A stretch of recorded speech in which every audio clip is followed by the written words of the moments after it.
அன்பிற்கெல்லாம் நாங்கள் என்ன கைமாறு செய்ய போகின்றோம் என்று யோசித்துக் கொண்டிருக்கின்றேன். மணி பாருங்க,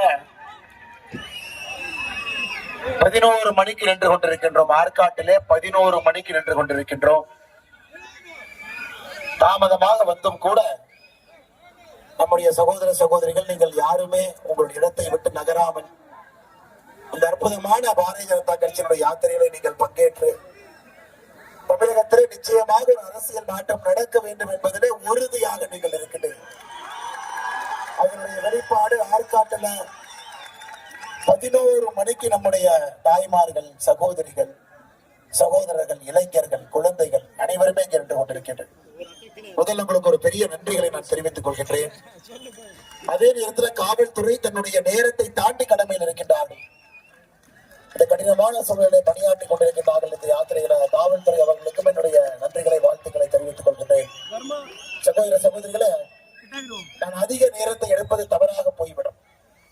என்னுடைய உரை என்பது வெறும் 10 நிமிடங்கள் மட்டும்தானுங்க ஐயா. பாராளுமன்ற தேர்தலின் பொழுது ஆற்காட்டிலே பொதுக்கூட்டத்திற்கு நான் வருகின்றேன் என்கிற உத்தரவாதத்தை உங்களுக்கு அளித்துவிட்டோம். வெறும் 10 நிமிடங்கள் மட்டுமே உங்களிடம் நான் பேசுகின்றேன் தலைவரா. நேரம் ஆயிடுச்சுங்க. அதனால நீங்கள் பத்திரமாக வீட்டுக்கு செல்ல வேண்டும். சாப்பிடாம நிக்கிறீங்க. பெண்கள் பாதுகாப்பாக செல்ல வேண்டும். அதற்காக அதிக நேரத்தை எடுத்தால் அது தவறாகிவிடும். சகோதர சகோதரிகளே, இன்னைக்கு நம்முடைய பிரதமர் திரு நரேந்திர மோடி அவர்கள் பாராளுமன்றத்தில் பேசினார். நம்முடைய ஆட்சியில 2வது 5 ஆண்டு கால ஆட்சியில இது தேர்தல் வருவதற்கு முன்பு கடைசியாக கூடுகின்ற பாராளுமன்றம். அதிலே பிரதமர் அவர்கள் பேசிய சில கருத்துக்களை உங்கள் முன்னால் வைக்கின்றேன். 2024 தேர்தல் எப்படி இருக்க வேண்டும், எப்படிப்பட்ட மாற்றம் வரும் என்பதை பிரதமர் பாராளுமன்றத்திலே இன்று என்ன பேசினார் அப்படிங்கறத உங்க முன்னாடி வைக்கிறேங்க ஐயா. பிரதமர் அவர்கள் சொன்னார்கள், 2014 காங்கிரஸ் கட்சி சொல்லுச்சு இந்தியாவுடைய 3வது பெரிய பொருளாதார நாடாக நாம் வருவதற்கு இன்னும் 30 ஆண்டுகள் வேண்டும் என்று. அதாவது 2044 முடியும் பொழுது உலகத்தினுடைய 3வது பெரிய பொருளாதார நாடாக நாம் மாறி இருப்போம் என்று 2014 காங்கிரஸ் சொன்னார். ஐயா, 2014 இந்தியா 11வது பெரிய பொருளாதார நாடாக இருக்கும். நமக்கு மேல 10 நாடுகள் இருந்தார். காங்கிரஸ் 11லிருந்து 3வது வருவதற்கு வைத்த இலக்கு என்பது 30 ஆண்டுகள். ஐயா, 9 ஆண்டுகள் இன்னைக்கு நாம 2014 ஆரம்பித்த நம்முடைய அரசியல் பயணம் 2024 ஆரம்பத்தில் 5வது பெரிய பொருளாதார நாடாக மாறி இருக்கின்றோம். உங்களுடைய அன்பை எல்லாம், ஆதரவெல்லாம் பாரத பிரதமர் நரேந்திர மோடி அவர்களுக்கு நீங்கள் வாக்களித்து 2024 3வது முறையாக அவர் பிரதமராக வரும் பொழுது 2028 முடியும் பொழுது, ஐயா நான் சொல்றது கௌரவமா கேட்டு, 2028 முடியும் பொழுது உலகத்தினுடைய 3வது பெரிய பொருளாதார நாடாக மாறி இருப்போம் என்று பிரதமர் சொன்னார். பிரதமர் அவர்கள் பாராளுமன்றத்தில் என்ன சொன்னாங்கன்னா, 30 ஆண்டுகள் உங்களுடைய இலக்கு, 2044 நீங்க இலக்கு வச்சீங்க.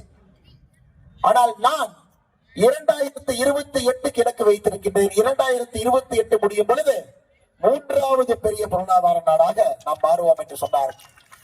ஐயா, அந்த கதையினுடைய உட்பொருள் என்னன்னா, நம்முடைய கனவுகள் பெரிதுங்க ஐயா.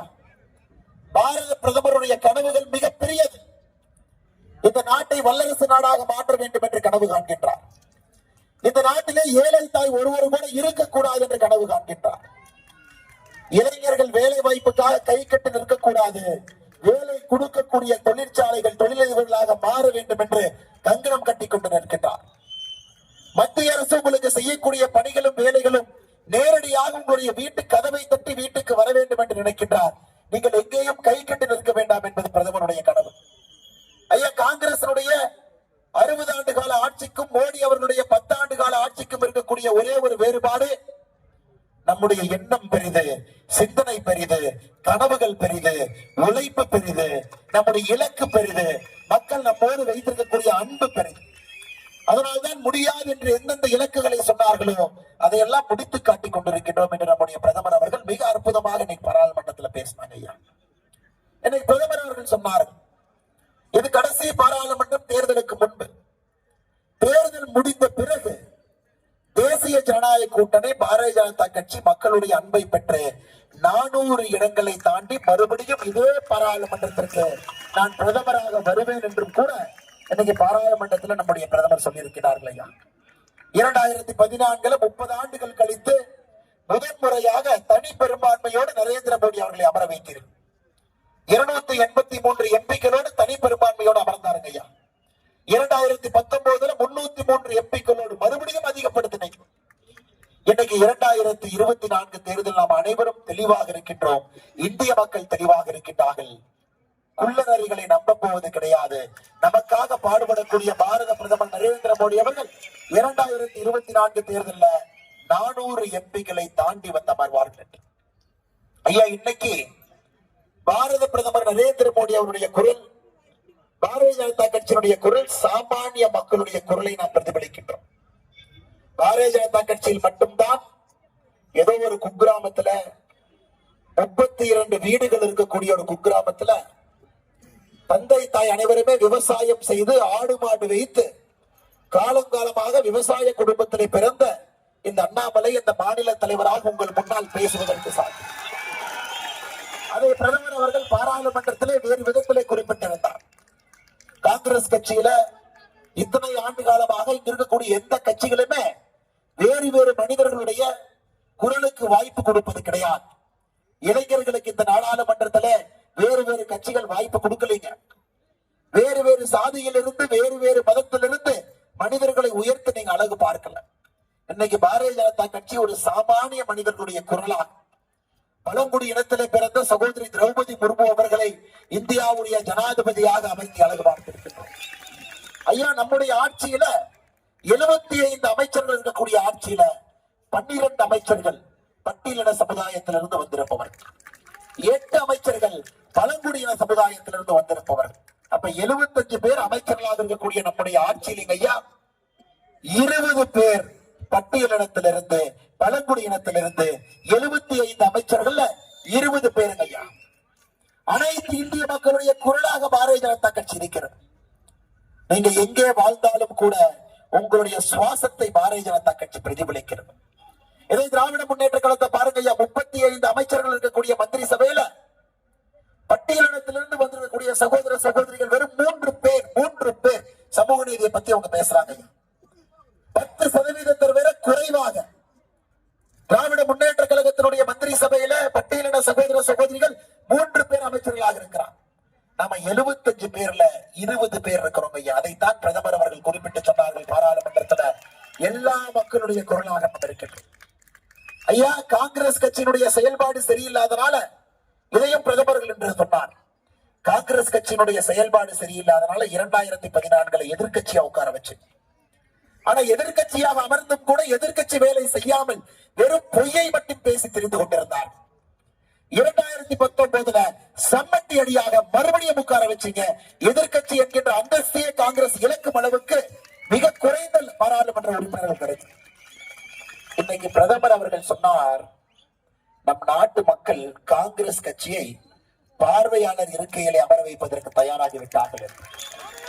அதாவது எதிர்கட்சி இருக்கையிலே கிடையாது, பார்வையாளர் இருக்கையில மக்கள் காங்கிரஸ் கட்சியும் யாரெல்லாம் குடும்ப ஆட்சி, லஞ்சத்தை வைத்த ஆட்சி, யாரெல்லாம் அடாவடித்தனமான அரசியல், யாரெல்லாம் ஜாதி அரசியல் செய்து கொண்டு இந்திய அரசியல் வானிலை பறந்து கொண்டிருக்கின்றார்களோ அனைவரையும் மக்கள் விசிட்டர்ஸ் கேலரியில பார்வையாளர் கேலரியிலே அமர வைப்பதற்கு தயாராகி விட்டார்கள் என்று பிரதமர் சொன்னார். ஐயா, இந்த 5 கருத்துக்கள் இன்னைக்கு அரசியல் எப்படி இருக்குது அப்படிங்கறது தெளிவா சொல்லுதுங்க ஐயா. இந்த 5 கருத்துக்கள் மட்டும்தான். இன்னைக்கு காங்கிரஸை பொறுத்தவரை இந்திய மக்களே சோம்பேறிகளாக பார்த்தார்.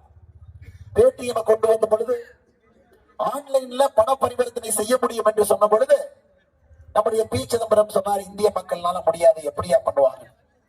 நேரு அவர்கள் இந்தியர்களை ஒரு காலத்திலே சோம்பேறிகள் என்று சொன்னார். இந்தியாவுடைய பிரதம மந்திரியாக இருந்த ஒரு காலத்திலே உழைப்புக்கு நாம் பெயர் போனவர்கள் அல்ல, வேகமாக வளர்ச்சி இந்தியாவிற்கு வராது. ஆனால் மோடி அவர்கள் எடுத்திருக்கக்கூடிய ஒரு முடிவும் உங்களுடைய உழைப்பை நம்பித்தான் மோடி அவர்களுடைய ஒரு முடிவும் எடுத்துக் கொண்டிருக்கிறார். ஆன்லைன் பண பரிவர்த்தனை நடத்த முடியாது என்று சொன்னார்கள். இன்னைக்கு உலகத்தில் நடக்கக்கூடிய 100 ரூபாய் ஆன்லைன் பண பரிவர்த்தனை, டிஜிட்டல் பண பரிவர்த்தனை நடந்தால் 54 ரூபாய் இந்தியாவிலிருந்து நடக்குது இல்லையா. 46 ரூபாய் உலக நாடுகள் சேர்ந்து நடத்தினார். அந்த அளவுக்கு எதையெல்லாம் முடியாது ஆர்டிகல் 370 எடுக்க முடியாது, எடுத்து காட்டினோம். ராமர் கோவிலை கட்ட முடியாது, கட்டி காட்டினோம். தைரியமான முக்கியமான முடிவுகளை எடுக்க முடியாது என்று சொல்லப்படுவதெல்லாம் செய்து முடிக்க முடியும், செய்து முடிக்க முடியும், செய்து முடிக்க முடியும் என்று சொன்ன நம்முடைய பாரத பிரதமர் நரேந்திர மோடி அவர்கள் 2024 உங்கள் எழுச்சியெல்லாம் பார்க்கும் பொழுது நீங்கள் தெளிவாக இருக்கின்றீர்கள். ஆற்காடு எவ்வளவு பழமையான உரிமையை, எவ்வளவு பழமையான சோழர் காலத்துல, பல்லவர்கள் காலத்துல, விஜயநகர பேரரசு காலத்துல, நவாபு காலத்துல, தொண்டை மண்டலத்திலே ஆற்காட்டுக்கு என்ற ஒரு தனி பெயர்.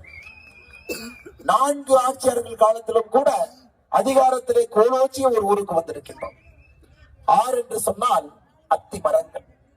அத்தி மரங்கள் அதிகமாக இருந்த காடுகளுக்காக இது ஆற்காடு என்று மாறியது. அத்தி மரங்கள் அதிகமாக இருக்கக்கூடிய காடாக, அப்படிப்பட்ட சரித்திர புகழ் மிகுந்த உங்களுடைய ஊருக்கு வந்திருக்கின்றோம். 1100 ஆண்டுகள் பழமையான வரதராஜர் கோவில் இங்கே அமைந்திருப்பது நம் அனைவருக்கும் கூட தொடர்ந்து ஒரு பெரிய பாக்கியமாக இருக்கு.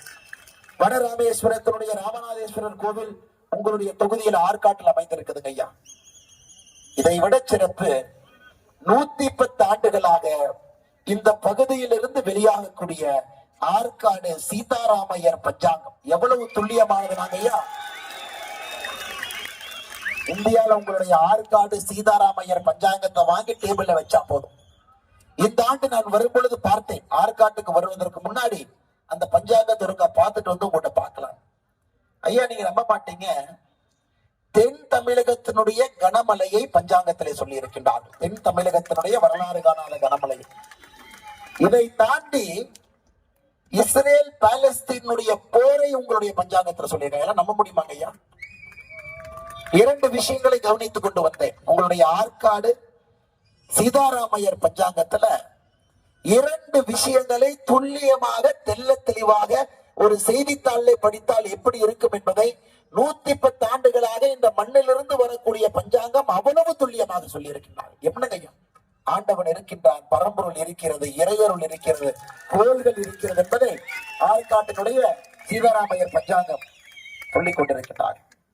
ஐயா ரொம்ப நாளைக்கு போடக்கூடிய கோரிக்கை, நகரிலிருந்து திண்டிவனத்திற்கு ரயில் பாதை வேண்டும் என்று கேட்டீர்கள். ரொம்ப நாள் கோரிக்கை. நேற்று பட்ஜெட்டை யாராச்சும் பாத்தீங்களா? 2 தினங்களுக்கு முன்பு பட்ஜெட்டில் 350 கோடி ரூபாய் அதற்கு ஒதுக்கி விட்டோம். வேலை முடிந்துவிடும். உங்களுடைய கோரிக்கையை நம்முடைய இந்த பகுதியினுடைய பாரதிய ஜனதா கட்சி தலைவர்கள் ரயில்வே மந்திரியை போய் ஒரு 3 மாதத்திற்கு முன்பு சந்தித்து இந்த முறை பட்ஜெட்டிலே அதற்கு 350 கோடி ரூபாய் நகரிலிருந்து திண்டிவனத்திற்கான ரயில் பாதைக்கு 350 கோடி ரூபாய் நிதி ஒதுக்கி கொடுத்திருக்கிறோம். சகோதர சகோதரி, நீண்ட நாள் கோரிக்கை, எனக்கு மகிழ்ச்சியாக பெருமிதமாக சொல்லுகின்றோம். அதை நிறைவேற்றிவிட்டோம். வேலை நடக்கும். நீண்ட நாள் உங்களுடைய கோரிக்கை நிறைவேற்றப்படும். சகோதர சகோதரிகளை சொன்னபடி அதிகமாக நேரம் எடுத்துக் கொள்ள விரும்பின.